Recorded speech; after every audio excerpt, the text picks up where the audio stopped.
Tywin Lannister, head of the House of Lannister from George R.R. Martin's book series A Song of Ice and Fire and its groundbreaking HBO adaptation Game of Thrones. Presumably the wealthiest man in the Kingdom of Westeros, Tywin is the main antagonist of the first 4 seasons of Game of Thrones and the cunning mastermind behind the plot to assassinate King Robert Baratheon, Ned Stark and many, many more. In short, he is one of the most ruthless characters in TV history and real leadership material. Let's take a closer look at this fascinating man. And with that, hi folks, my name's LJ and I'm that leadership guy. On this channel, I look at fictional leaders from TV, movies and games. Mainly because I think it's a lot of fun, but there are actually always a few things to be learned along the way. In the first 2 videos on this channel, we looked at more general concepts of leadership and how they apply to specific fictional leaders. Today, I want to mix things up a little. When I look at Tywin Lannister, what stands out to me more than anything else is his incredibly pragmatic approach to leadership. In contrast to well-established and thoroughly researched leadership concepts such as charismatic leadership or micromanagement, pragmatic leadership as a style or a concept is less clearly defined by research. So today, kind of suitable to the occasion, we will use a very pragmatic approach as well, looking at what makes Tywin Lannister the effective leader he is. Mind you, however, that despite all the positive aspects I will be highlighting today, as a leader, Tywin is far from perfect. And for the sake of today's argument, this does not refer to his brutality and ruthlessness, but rather to the fact that in the end, he actually fails due to very specific reasons at which we will look in another video in the future. So please, don't forget to leave a subscription if you don't want to miss out on that one. And for today, we want to focus on what makes Tywin Lannister so interesting. I think it's in part because of his strategic mindset, his swift decision-making that leaves absolutely no room for any discussion, and most of all, his pragmatic, matter-of-fact philosophy of leadership. Actually, there is one particular situation early on in the series which provides an amazing glimpse into how Tywin Lannister perceives power and leadership, and before we do anything else, I would like to show you a brief extract from it. I am the king! I will punish you. Any man who must say, I am the king, is no true king. This is such an awesome statement that I actually printed it out and pinned it to the wall next to my desk. I have been studying leadership literature for almost 2 decades now, but never have I encountered a phrase that so perfectly summarizes what divides good leaders from poor ones. We all know the type of leaders who constantly feel the urge to highlight their prominent role and talk about how they are the ones who take the decisions. Those people typically enjoy being a leader way too much and oftentimes forget that part of being a leader is to, well, lead. Taking responsibility, motivating followers to give their best and, more than anything else, getting things done. You can actually put this to the test right now. Think of it. How often have you encountered someone who justified a decision with words such as, because I'm the one in charge, or because the boss says so?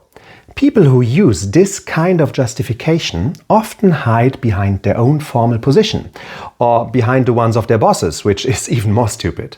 They think that it is this position that provides them with authority and fail to see what really characterizes strong leaders: determination, charisma, persuasiveness, and above all, the willingness to take responsibility for your decisions. Any man who must say, I am the king, is no true king. I could use so many words to emphasize all of the implications of this amazing statement, but actually the scene that immediately follows does an awesome job in depicting exactly what Tywin Lannister wants to get across. My father won the real war. He killed Prince Rhaegar. He took the crown while you hid under Castle Rock.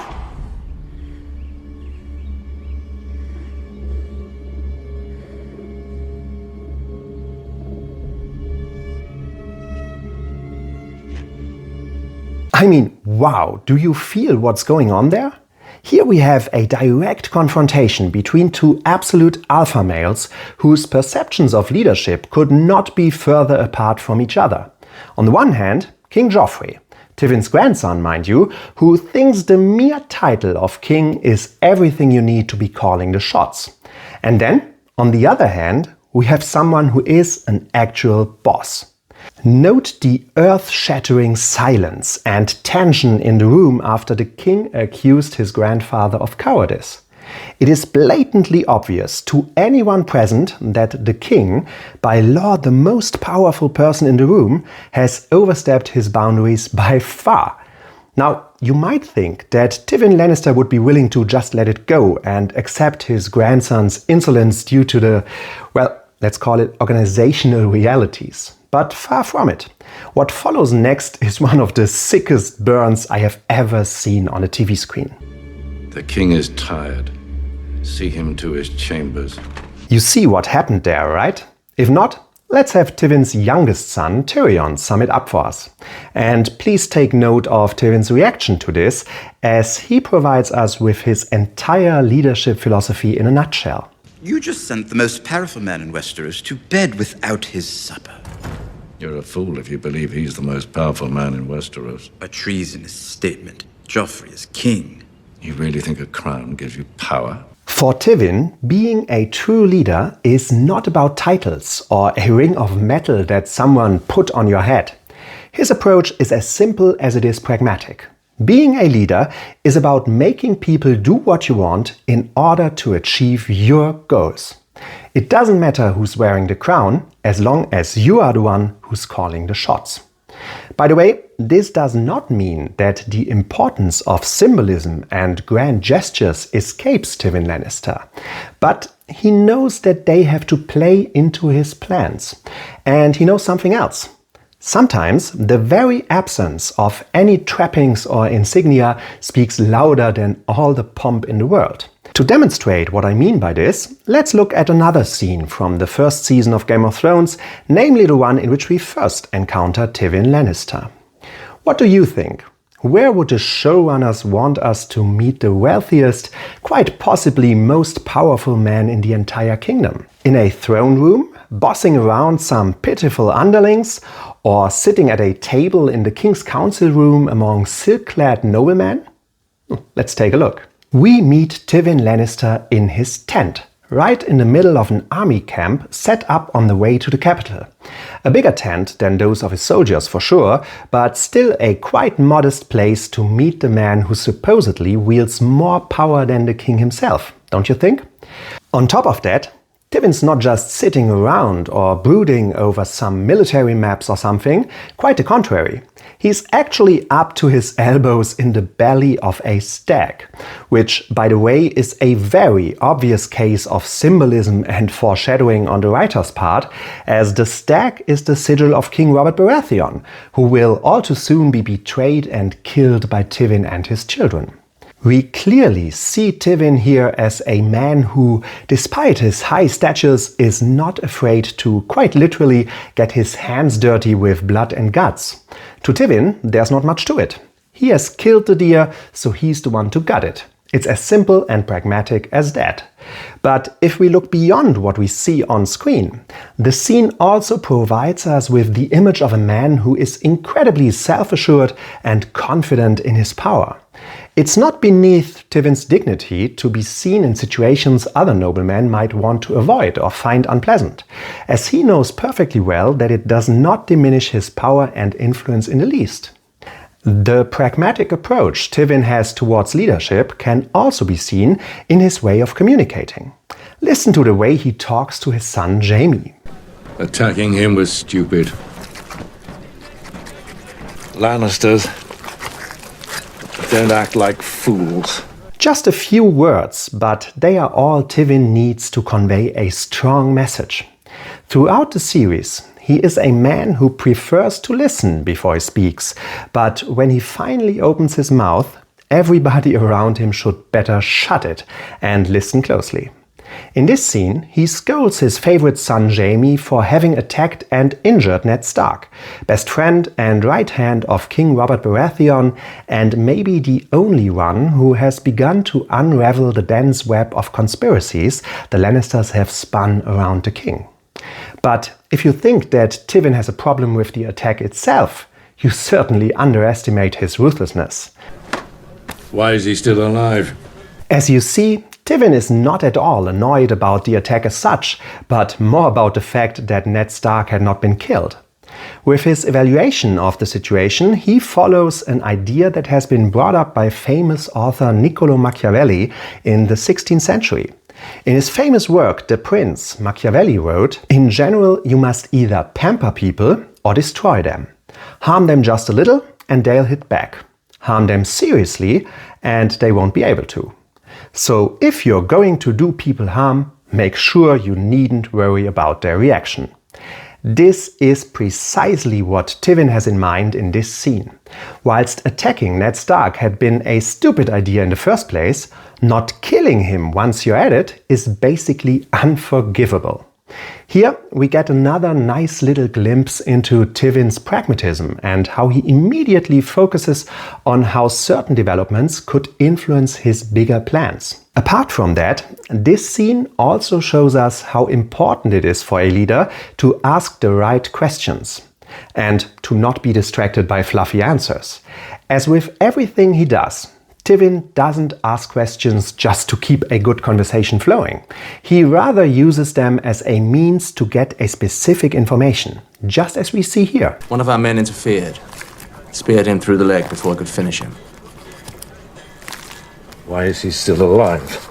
As Jaime's initial answer was obviously not satisfying enough to him, Tywin simply restates the question, using the exact same words as before, which is, by the way, a very nice stylistic device leaders can use to emphasize their focus on the matter at hand and to clearly signal to their followers that a more precise answer is needed.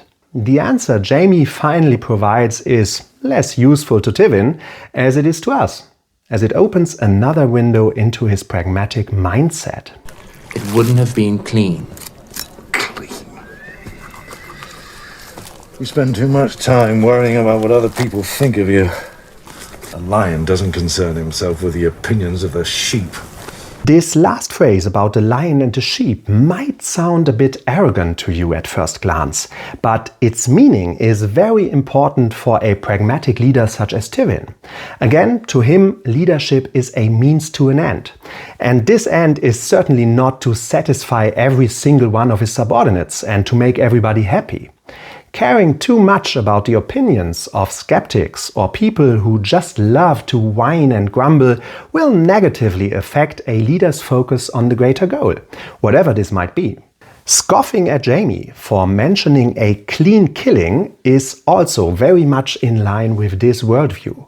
Tywin does whatever needs to be done to reach his overarching goals. Later in the series, we see that it is not beneath him to negotiate with uncivilized wildlings, arrange his daughter's marriage against her will, or even have his enemies ruthlessly assassinated at a wedding. The latter event was dubbed the Red Wedding, by the way, a terrible thing to pronounce for a German speaker.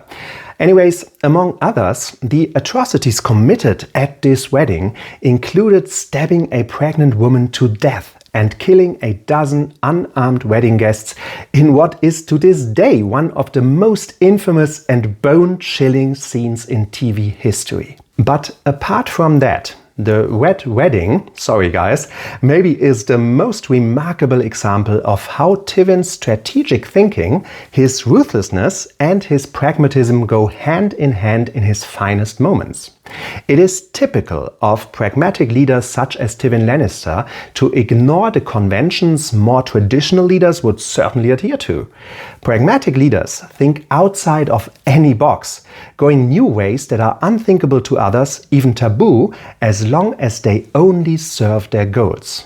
A circumstance Tywin comments on as matter-of-factly as you could imagine. Explain to me why it is more noble to kill 10,000 men in battle than a dozen at dinner. Today, we have heard again and again about how Tywin's pragmatic leadership approach is focused on achieving his ultimate goal. But what is this goal? What is Tywin's end that justifies all means? I'm afraid we'll have to talk about this another time, as this great cause is precisely what leads to Tywin's ultimate downfall. And that, my friends, certainly is a leadership lesson worth to be told in its own video. So for now, let's just look at what we can take away from today's lesson. First of all, pragmatic leaders focus on the big picture.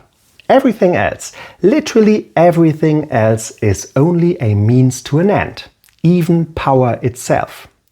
Pragmatic leaders provide precise instructions and ask even more precise questions, and they are never distracted by what others might think about their decisions.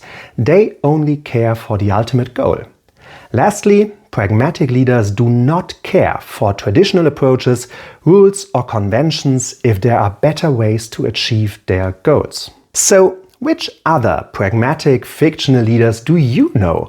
And what do you think about the pragmatic approach to leadership in general? Is it just brutal and ruthless, or are there times where the ends justify the means after all? Let me know in the comments below, and don't forget to leave a like or a subscription if you found today's video entertaining, so you don't miss out on future videos on fictional leaders such as Albus Dumbledore, Shodan, Hans Gruber or Vito Corleone. Until then, see you next time, and be good people.